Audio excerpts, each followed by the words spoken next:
کہ وہ نبی کا احترام کرے.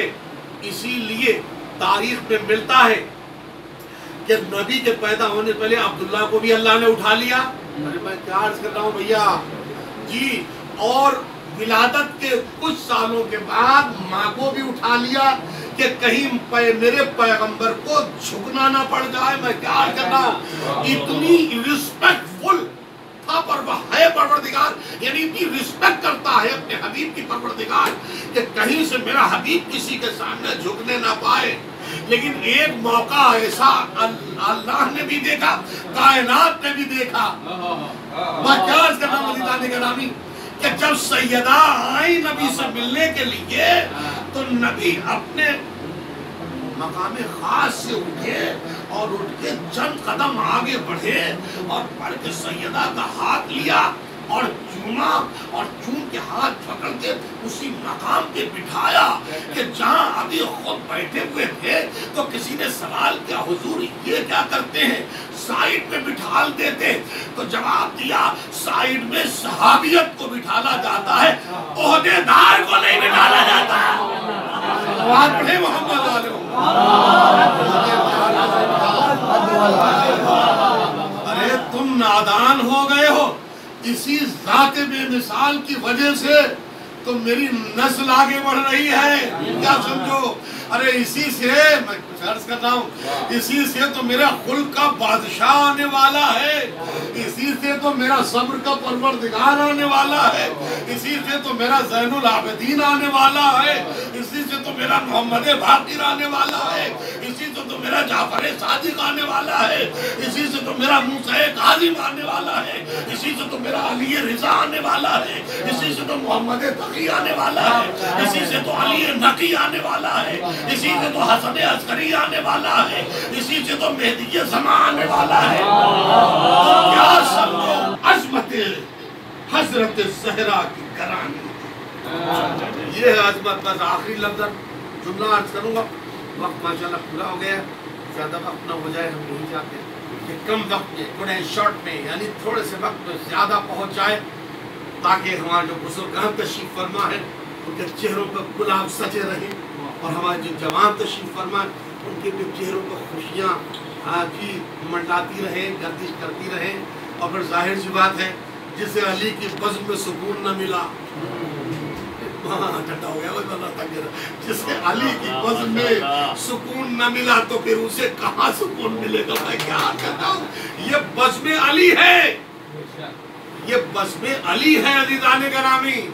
یہاں تو جبرائیل آنے کے لیے ترستا ہے, یہاں تو فرشتے آنے پر فخر محسوس کرتے ہیں, اے اللہ مجلس حسین میں بھیج دے مجھے.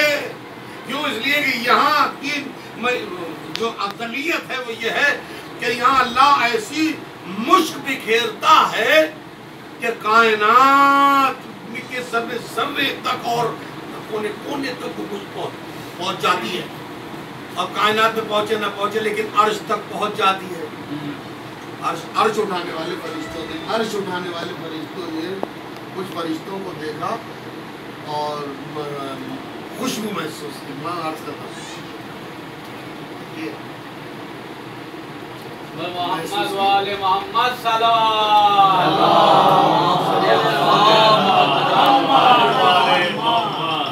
اور پوچھا کہ بھائی بڑی خوشبو آ رہی, آج تک تو ایسی خوشبو ہم نے سنی نہیں. اور کہا کہ پتہ ہے, تمہیں پتہ ہے ہم کچھ کام کے ذریعے سے گئے تھے, بہت جب اللہ نے مجھے بھیجا تھا فرش زمین پر, ایک راستوں سے گزر رہے تھے تو بھیا وہاں مجلس ہو رہی ہے,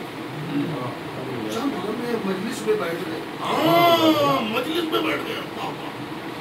تو پتہ ہے آپ کو ان فرشتوں نے کہا کہ اچھا ہمارے دل میں بھی خواہش ہے کہ ہم وہاں جائیں اور ہمیں خوشبو وہ ملے.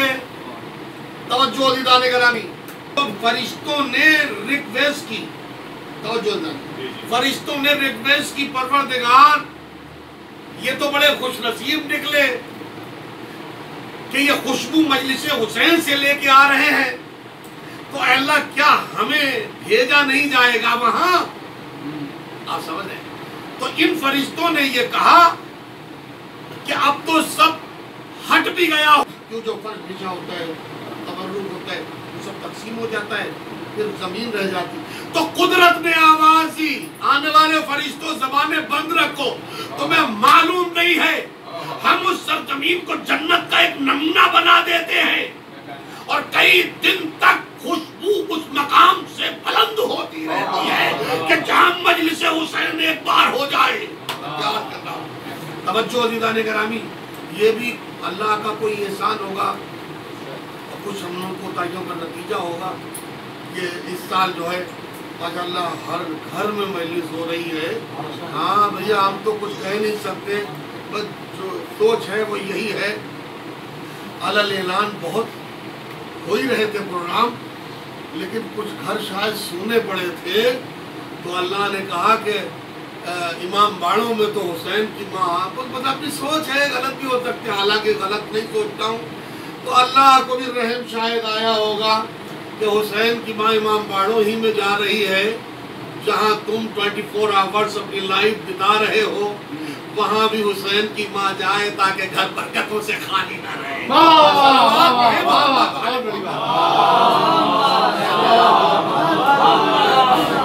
اللہ مولا کائنات کے ہاتھ میں 4 درہم تھے اور 1 درہم کو مولا نے دن میں صدقہ کیا اور 1 درہم کو رات میں صدقہ کیا اور 1 درہم کو چھپا کے دیا اور 1 درہم کو دکھا کے دیا. جی کچھ صحابیوں نے پوچھا سرکار یہ جو آپ کر رہے ہیں یہ کیا کر رہے ہیں آپ نے؟ چلیے خیر دن میں دیا تو دن کا ضرورت مند جو ہے سیر و سیراب ہو گیا، آپ نے رات میں دیا تو رات کا ضرورت مند سیر و سیراب ہو گیا. یہ کیا کہ آپ دکھا کے بھی دے رہے ہیں اور آپ چھپا کے بھی دے رہے ہیں. مولا نے فرمایا میں چھپا کے اس لیے دے رہا ہوں تاکہ میرے اندر اور نیکی کا خلوص پیدا ہو سکے، اور دکھا کے اس لیے دے رہا ہوں تاکہ کائنات کے کنجوس سخی ہو جائے. صلوات پڑھے محمد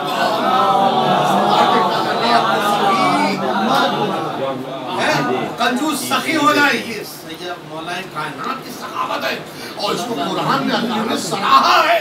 ایسا نہیں کہ صاحب حدیث کی زنجیر میں جکڑ کے یہ واقعہ رہ گیا، نہیں، اور آیت قرآن کی نظیر بن گیا.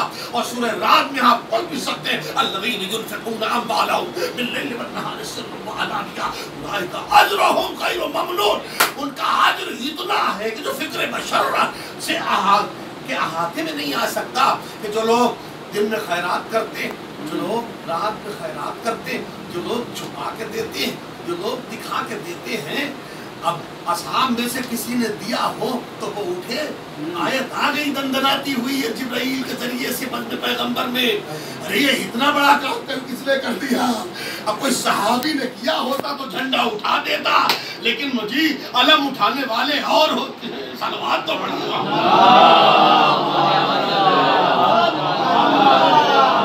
لیکن جب بس اصحاب سے کوئی نہ بولا تو خاموش سر جھکائے مولا کائنات بیٹھے ہوئے تھے. بس ایک مرتبہ رسول نے فرمایا کہ یا علی، جی یا رسول اللہ، تم نے تو نہیں ایسا کوئی کام کیا ہے کل، اتنا بڑا کام ہے، عرش کے تمام فرشتے قصیدہ پڑھ رہے ہیں، اللہ خود قصیدہ پڑھ رہا ہے، بہت بڑا کام کر دیا ہے.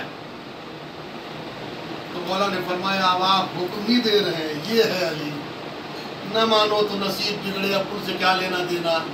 یہ ہے علی. رسول کی ذات کے سامنے علی جتنا جھکتے گئے اللہ اتنے اٹھاتا گیا. پیار سے کہا ہوں آپ کی خدمت میں یا رسول اللہ آپ حکم فرما رہے. ہاں تو مولا نے وہ بیان کیا ہے. یہ سخاوت ہے، یہ سخاوت ہے. اور ایسے نہیں بھائی، جب ماحول یکساں ہوتا ہے تو شوہر ہسبینڈ بھی، جی اگر 10% میں ہوتا ہے تو 14% میں زوجہ بھی ہوتی. میں کچھ عرض کر رہا ہوں عزیزان گرامی، یہاں 10% کا معاملہ مولا سے سامنے آیا، اب 14% میں جو زوجہ ہے اس کا بھی معاملہ سن لیجیے تاکہ ربط مسائل کے جو سلسلے ہیں وہ جڑ جائیں، صرف نسبانیت سے اور انسانی ثبات کا مرحلہ بھی تمام ہو جائے، مقصد تک پہنچ جائے. یہ 14 ڈگری کون سید طاہرہ دروازے پہ بچے کو دروازے سیرت دیکھیں آپ، لڑنے جھگڑنے سے ماحول بیکار ہو جاتا ہے اور سیرت پر قائم رہنے سے ماحول برقرار رہتا ہے. جملہ کہوں جب